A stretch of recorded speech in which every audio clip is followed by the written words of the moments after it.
assistindo na live, que o Senhor abençoe em nome de Jesus. Eu sei que Deus tem uma palavra especial para nós nessa noite, amém? Queria que você abrisse a palavra do Senhor no livro de Juízes, capítulo 6, do 11 ao 16.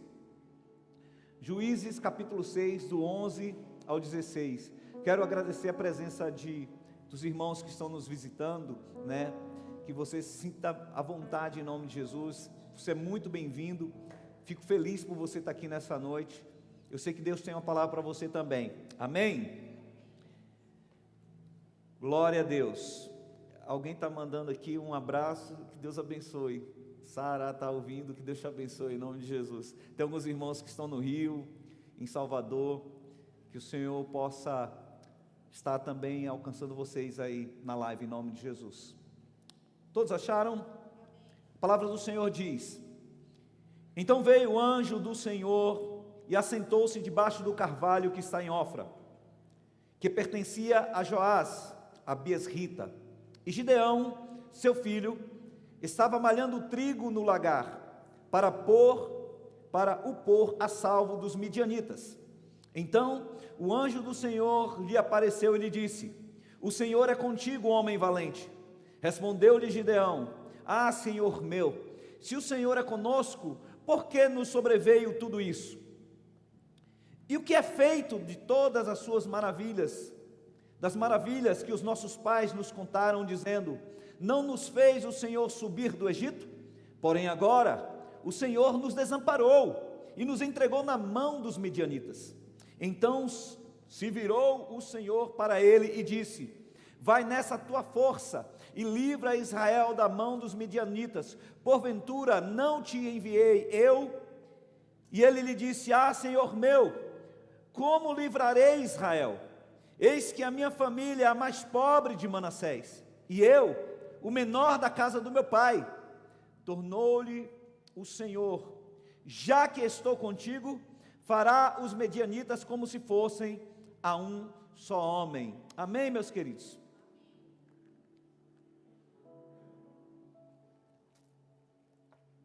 Todo mundo conhece a história. Acho que todo cristão que tem mais de um ano conhece um pouco da história de Gideão. Gideão viveu num tempo muito difícil. A Bíblia diz, quando a gente lê o capítulo 6, diz que o povo de Israel empobreceu muito, porque havia um inimigo que deveria ser vencido lá atrás, mas não foi. Deus disse: destrua esse inimigo lá atrás, mas não foi destruído. E esse inimigo, ele começou a perseguir Israel. E a Bíblia diz que nessa época de Gideão, tudo que o povo de Israel fazia, os midianitas, eles iam lá e saqueavam. Eles roubavam todas as coisas do povo de Deus. Mas não só roubavam, o que sobrava eles pisoteavam, eles destruíam, e era um espírito de empobrecimento do povo de Israel. E o povo de Israel, a Bíblia diz que eles empobreceram muito nessa época.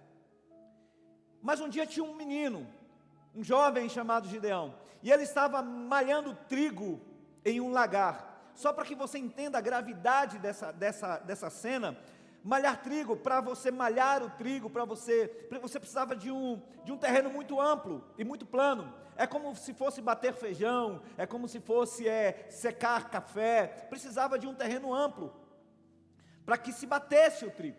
E geralmente eles passavam uma tábua por cima, chamada tríbulo, que era arrastada por um animal, e alguém ia em cima, e o tríbulo passava na palha do trigo, e a palha saía da semente.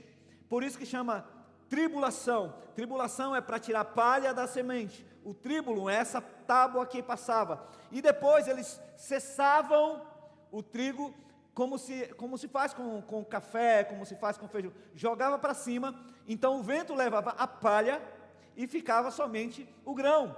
Só que isso era um sinal para os inimigos. Os inimigos, quando viam a poeira, dizendo: eles estão colhendo alguma coisa, os inimigos subiam, roubavam, saqueavam, matavam as pessoas e deixavam eles com fome. Então Gideão, ele pegou um pouco de trigo para manter a salvo dos inimigos. Ele chega num lugar fechado, onde tinha o lagar. Lagar é tipo uma bacia, um ambiente onde se pisava a uva para fazer o vinho. Então era um lugar pequeno. Era muito trabalhoso para ele fazer isso. Mas porque ele não queria chamar a atenção, ele não queria dar nenhum tipo de sinal ao inimigo, e ele estava dando, era um trabalho terrível, porque as porções que ele fazia eram muito pequenas. E aí de repente aparece o anjo do Senhor, e diz: o Senhor é contigo, homem valoroso. E a resposta dele é incrível. Ele disse: Senhor, se o Senhor fosse realmente comigo, conosco, ele não fala apenas comigo, mas conosco, nada disso ia sobrevir a nós. Mas o que Gideão não sabia, que aquilo tudo que aconteceu, não era por conta daquele momento, mas era resultado de uma série de coisas, de erros, que aquela comunidade de Israel havia cometido. A comunidade de Israel rejeitava ao Senhor, não se submetia ao Senhor. Então o Senhor os entregava aos seus próprios caprichos, deleites, e eles percorriam por caminhos errados. E os inimigos iam lá e atingiam o povo. E o povo nunca prosperava. E ele acusa a Deus, dizendo: Senhor, tu não é conosco. O que ele não sabia é que era o povo que não queria o Senhor. E o Senhor diz para ele: olha, vai nessa tua força, muda essa história, muda a história da tua nação, da tua sociedade, da tua casa, da tua família, da tua comunidade. E ele diz: não, Senhor, eu não posso. Não tem como eu fazer isso. Eu sou da tribo de Manassés. Manassés, queridos, nem uma tribo inteira não era. Manassés era metade de uma tribo, porque era Efraim e Manassés que compunham uma tribo, sendo que Manassés era menor. E ele diz: eu sou da menor tribo. A minha família é a mais pobre dessa tribo, e eu sou o menor da casa. O Senhor está equivocado. Não tem como isso acontecer. Eu não sou a pessoa apropriada para esse trabalho. Eu não tenho os pré-requisitos necessários para cumprir essa missão. É como se ele estivesse apontando para Deus e dissesse: Senhor, o Senhor está equivocado. O Senhor não conhece da família que eu venho. O Senhor não conhece a minha história. O Senhor não sabe como é viver debaixo desse jugo familiar, debaixo dessa regência da minha vida. A minha família nunca prestou, a minha família nunca prosperou, a minha família nunca foi a melhor. E agora o Senhor vem me dizendo que eu tenho algo grande a realizar. Como assim? Porque Gideão, queridos, tinha uma perspectiva de vida, uma cosmovisão baseada em todas as suas experiências que ele viveu até ali.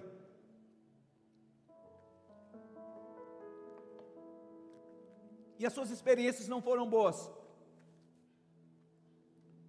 Tudo que ele tinha de referência, ou familiar, ou de ambiente, eram todas negativas.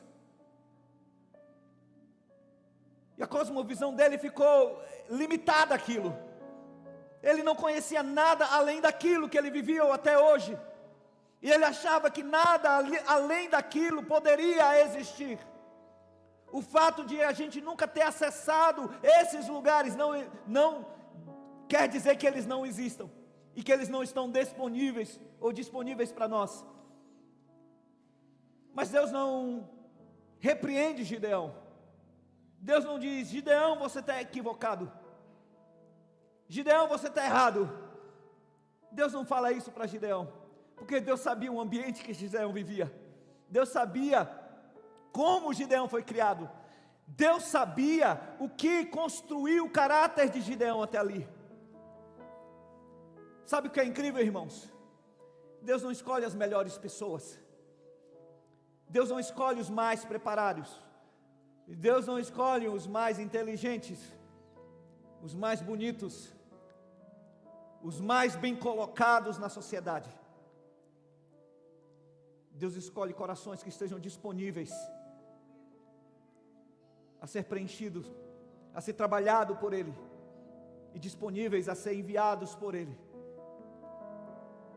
A Bíblia diz que Ele, quando chama, Ele não chama porque temos algo a oferecer, mas a Bíblia diz que Ele chama, Ele capacita e Ele envia. O que nós temos que entender é, quem está nos chamando? Não importa o momento que estamos vivendo. O momento de Gideão era um momento de miséria, porque a Bíblia diz, naquela época Israel empobreceu muito, vivia uma vida miserável, e era aquela realidade que Gideão cresceu, era aquela realidade que Gideão conhecia, e ele olhava para ele mesmo, e olhava, puxa, você sabe que Israel era dividido em 12 tribos, havia 12 tribos, e ele olhava das tribos, eu sou a menor, eu pertenço à menor tribo. É como se a gente olhasse para o Brasil, o mapa do Brasil, qual é o estado mais, qual é a região, para melhor dizer, qual é a região mais descriminalizada do Brasil? Qual é a região que é mais descriminalizada, ou discriminada, ou as pessoas falam errado, as pessoas são isso, as pessoas são aquilo? Qual é a região? É que nós estamos inseridos. Todo mundo ridiculariza o nordestino. Quando você vai em São Paulo, como é que eu posso dizer? O sinônimo de alguém que faz uma coisa errada, ou de alguém que, fez baianada. Quando você vai para o Rio, é o Paraíba. Isso é um Paraíba. Virou sinônimo de pejorativo. É como se a gente tivesse inserido nisso, em plena seca, na época dos anos 80, 70, que era terrível, e Deus chamar alguém naquela situação, dizendo, eu vou mudar a história dessa nação a partir de você, e a pessoa dizer, Deus, tu está equivocado, não pode ser, porque tem muitas pessoas melhores do que eu, lá em São Paulo, lá em Minas, talvez no Rio Grande do Sul, as pessoas são mais bonitas, são descendentes de europeus, são os branquinhos. Nós somos descendentes de escravos e índios, somos miscigenados. Não é possível que Deus olhe para mim e diga que eu vou fazer a diferença nessa nação. Imagine, Gideão agora potencializa isso 1000 vezes mais. E Deus diz, Gideão, você está equivocado. Deus não fala isso. Deus fala uma coisa que é tremenda, no verso 16. Deus não aponta que Gideão estava errado, mas aponta as razões pelas quais ele iria vencer. Deus disse, e o Senhor respondeu a Gideão, diante de todas desses questionamentos, dessas perguntas, que as respostas seriam óbvias. Deus disse, eu estarei com você, e você derrotará todos os midianitas, como se fossem um só homem. Sabe qual é a diferença, Gideão? É porque eu estarei com você. Você pode dizer assim, o Senhor está comigo. Você pode dizer isso? Diga assim, 1, 2, 3, o Senhor está comigo, eu vou vencer. Não diz respeito quanto você pode, quanto você tem, quanto você tem a expertise, mas quem está com você para vencer as batalhas? Deus não apontou para Gideão, não, Gideão, você está equivocado, não é bem assim, Gideão, olhe por outro ângulo. Deus não aponta, Deus diz, Gideão, sabe qual é a diferença agora, Gideão? Porque eu estarei com você. Até ali o povo não estava com o Senhor, que o povo se afastou de Deus, mas Deus aponta para Gideão, ele responde a Gideão, Gideão, eu estarei com você, homem. Agora a coisa mudou. Agora a coisa mudou.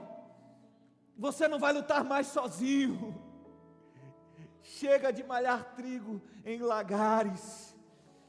Chega de ser oprimido por essa regência maligna, que não deixa você prosperar, que não deixa você vencer, que não deixa você respirar. Está na hora de mudar essa história, meu amigo. E você vai conseguir. E você pode dizer, Senhor, eu sou tão fraco. Ele diz, não, mas não é sobre você, é sobre quem vai te acompanhar nessa batalha. Você pode dizer um amém? Oh glória, isso é tremendo, irmãos. Senhor está conosco. Gideão não estava errado quando ele pensava de si mesmo, o que ele pensava, porque aquilo era verdade. Eu sempre conto a nossa história. Quando eu era pequeno, eu fui contar a minha história, e a mãe da pastora Rosa estava aqui, começou a chorar, e dizendo que eu tinha sofrido, que menino que sofreu. Eu digo, não, eu amava aquela vida que eu vivia. Eu olhava para trás, irmãos, eu fui criado, antigamente era tudo muito difícil. Aqui em Jaraguacoara, quem sabe, Jaraguacoara 20, 30 anos atrás era difícil. Agora imagine 40. Muito difícil as coisas. Naquela época não tinha loja de R$1 para a gente comprar os carrinhos de plástico. Nós tínhamos que criar os nossos carrinhos de lata de sardinha e com a rodinha de havaiana. Só que era a coisa mais difícil, era achar uma havaiana inteira. Geralmente quando a gente achava a havaiana, quando alguém jogava uma havaiana fora, irmãos, porque essa meia lua aqui já não existia mais. Quem lembra disso? E o dedão do pé, aí ficava aquele negócio. Então a gente só aproveitava a metade da havaiana para fazer o... Quem lembra disso? Irmãos, eu só andava com isso aqui tudo riscado, porque eu botava, às vezes não tinha, achava um arame, botava no pitoco da havaiana, e aí às vezes o arame passava, e quando eu passava assim, o arame me dava cada corte assim. E eu contando a minha história, que quando eu nasci lugar que eu morei era Pedra Virada. Aí eu contei para ela, isso tudo é apelido, viu, irmãos? Olhava para cima, tinha o Morro do Urubu. Olhava para o lado, tinha a Rua do Sapo, que não é o nome das ruas não era esse, mas a gente botava apelido, né?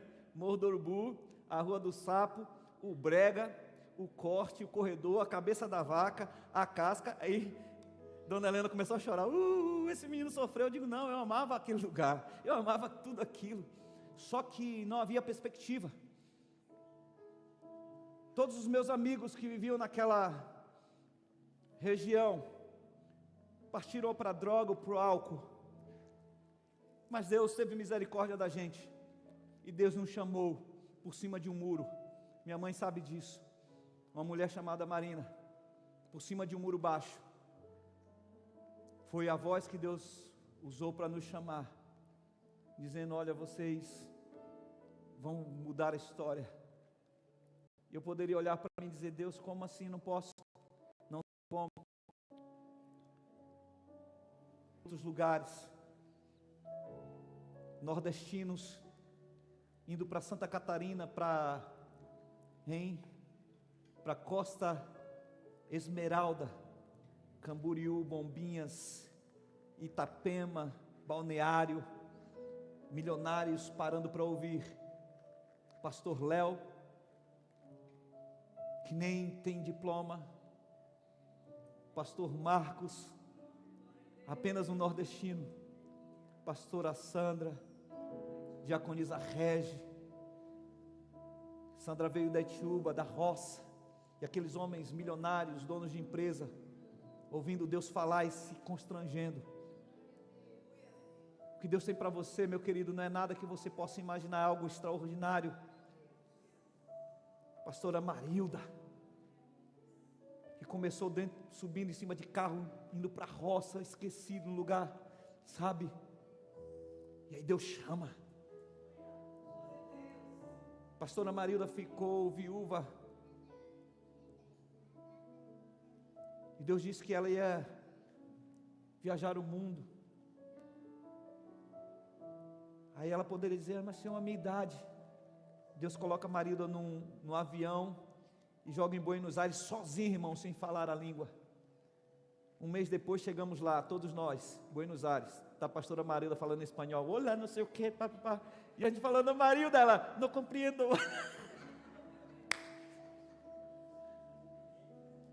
Uma mulher que passou fome na sua infância.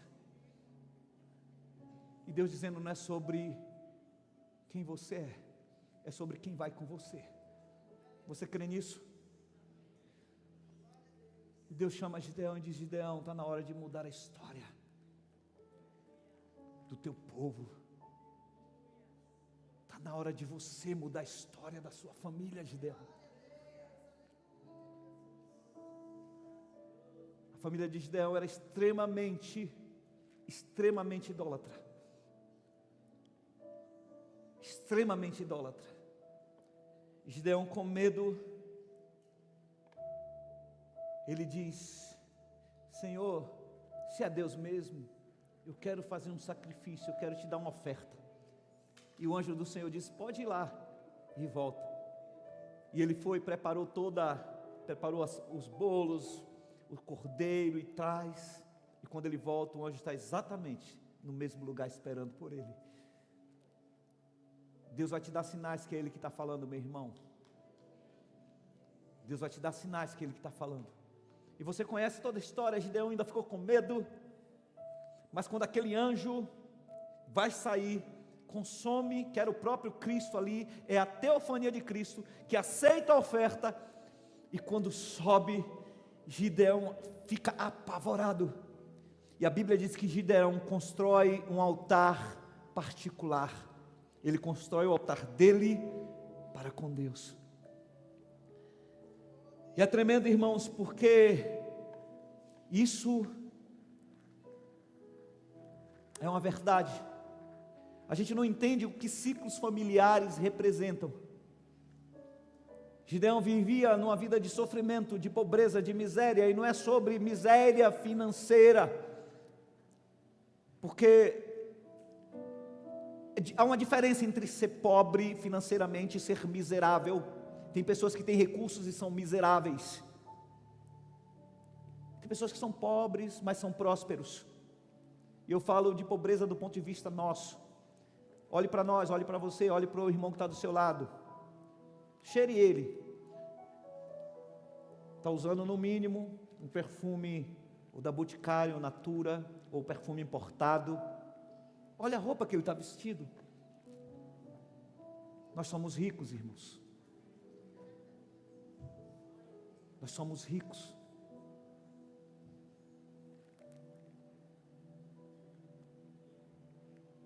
Gideão levanta um altar para ele quer quebrar ciclos. Havia um ciclo de miséria. Qual era o ciclo? Tudo que eles plantavam, tudo que eles vestiam, o inimigo ia lá e roubava.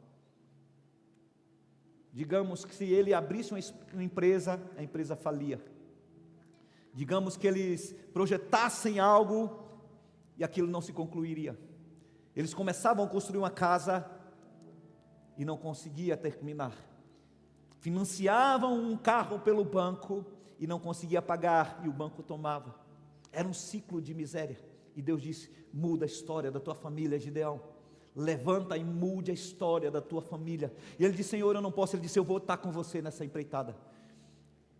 E a Bíblia diz, está aqui no texto, eu não vou ler, mas você vai entender, que quando Gideão constrói um altar dele para com Deus, a sua intimidade para com Deus, Deus dá uma ordem: destrua o altar da tua família. Porque, queridos, eu quero te dizer, existe um padrão no mundo espiritual. Eu vou contar só 2 histórias da Bíblia, de homens que Deus amou, de homens que Deus honrou, mas que havia uma regência na sua família. A Bíblia fala de Abraão. Abraão é chamado em Gênesis 12. Mas Abraão, no capítulo 12 mesmo, ele desce para o Egito, e lá ele conta uma mentira.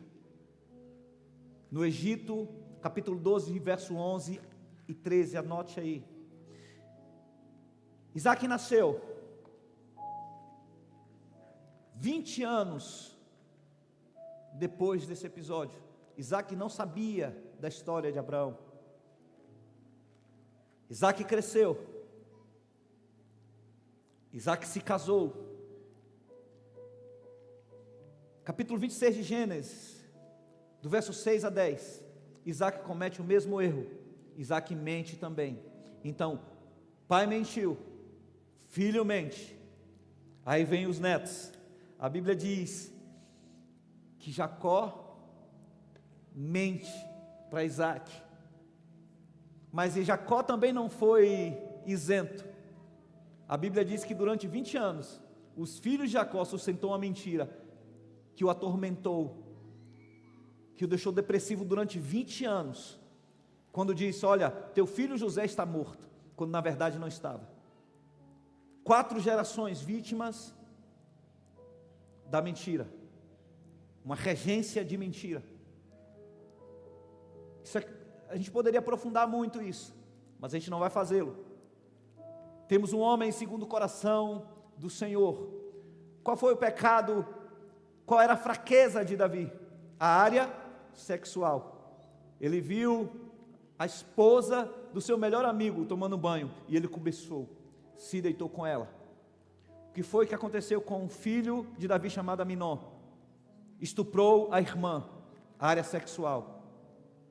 O que foi que Absalão fez com as filhas, com as esposas de Davi? Estuprou também, área sexual. Aí vem Salomão como o homem que Deus derramou sabedoria. Quantas mulheres ele teve? 300 mulheres e 700 concubinas, ou seja, 1000 mulheres ao todo. A fraqueza dele sempre foi a área sexual.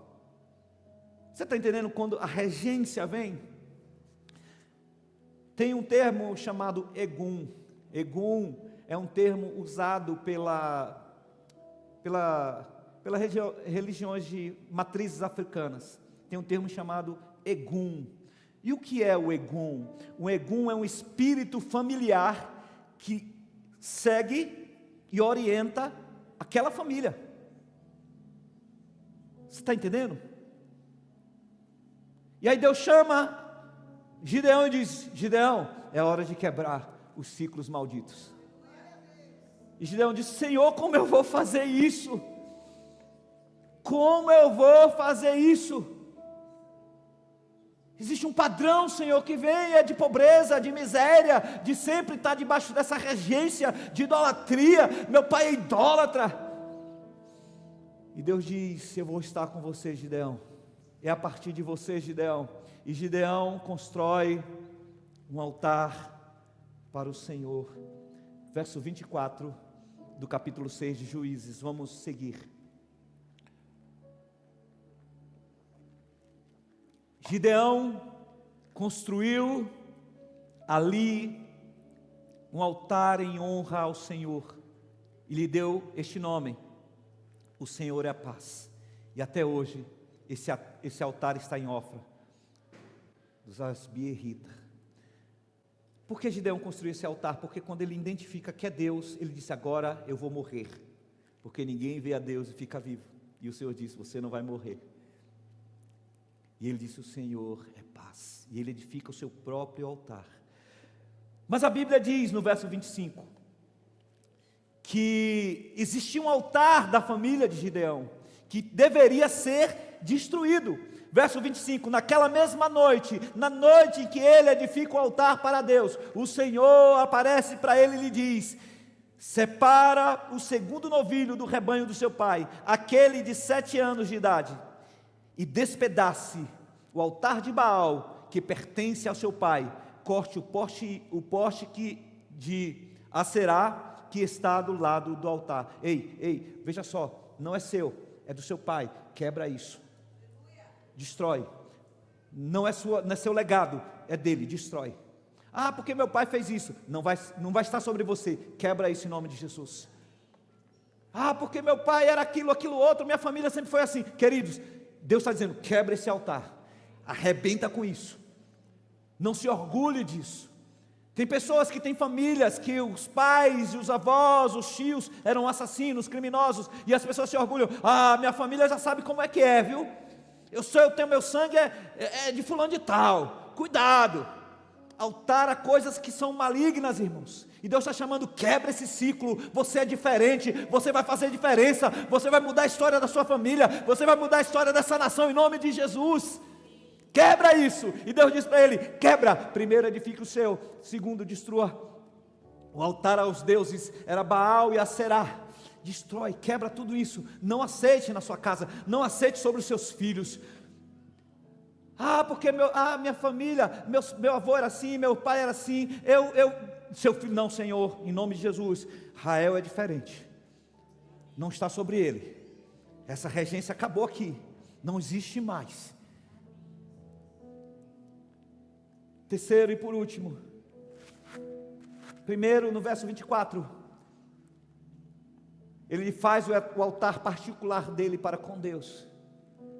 verso 25, ele destrói o altar familiar. Não pertencia a ele, mas pertencia ao pai. Deus disse que vai destruir é você. Esse ciclo acaba quando você se manifesta, quando você se levanta e você diz: a partir de hoje não existe mais. E por último, Deus diz, verso 26, depois que você destruir o altar aos deuses, faça um altar para o Senhor, o seu Deus, no topo deste lugar de refúgio. Ofereça o segundo novilho em holocausto com a madeira do poste de Acerá que você irá cortar. Sabe o que é que ele está dizendo? Você tem seu altar particular, sua família tem um altar de Baal. Derruba o altar de Baal e edifica um altar do Senhor no lugar do altar de Baal. Sabe o que é que Deus está dizendo? Gideão, a partir de você, os ciclos serão quebrados. A partir de você, a história será mudada. A partir de você, altares antigos serão removidos e altar e adoração ao Senhor será estabelecido naquele lugar. Sabe, aquela mesa onde era lugar de confusão, lugar de contenda, será o lugar de paz, o lugar onde a família se reunirá e onde a glória do Senhor será manifestada, em nome de Jesus. A partir de você, que se acha pequeno, que se acha incapaz, que se acha o menor, é a partir de você. E eu queria deixar essa palavra dizendo, não diz respeito, verso 16, se eu não me engano.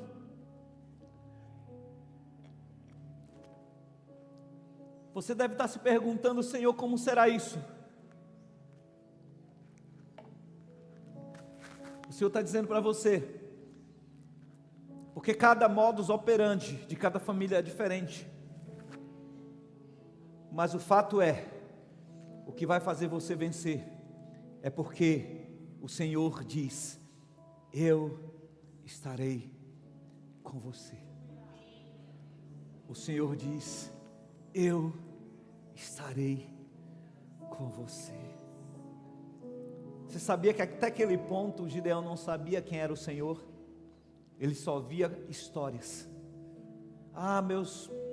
Os mais velhos contavam que o Senhor fazia isso, mas onde Ele está? E o Senhor diz assim: eu estou aqui, Gideão, e eu estou com você. Você pode falar isso para você mesmo? Deus está comigo. Você pode dizer isso: Senhor, fica comigo, Senhor, fica comigo. Eu vou mudar a história da minha vida, vou mudar o destino da minha família, Senhor, eu preciso de Ti. Eu preciso de Ti, Senhor. João 15, verso 5 fala a coisa mais linda que a gente como cristão pode ouvir. Jesus dizendo: sem mim nada podeis fazer. Sabe o que é bom? Que a gente não arrisca dar um passo sem Ele, dizer: Senhor, se Tu não for, eu não vou não, porque eu não vou conseguir sozinho. O Senhor está contigo, meu irmão. E o Senhor está dizendo: eu estarei com você, e você derrotará todos os teus inimigos. Não sobrará nenhum de pé, porque o Senhor está contigo. Você crê nisso? Você pode dar um amém aí, um glória a Deus? Amém. Dê um forte aplauso ao Senhor. Nós adoramos ao Senhor, nós cremos em Tua palavra, Senhor. Nós sabemos que sem Ti nada podemos fazer. Nós sabemos, Senhor, que sem Ti é impossível. Sabemos que somos fracos, sim. Sabemos que não somos as pessoas mais bem posicionadas na sociedade. Mas o que importa saber é que Tu estás conosco, Senhor. E Tu nos fará vencer os nossos inimigos.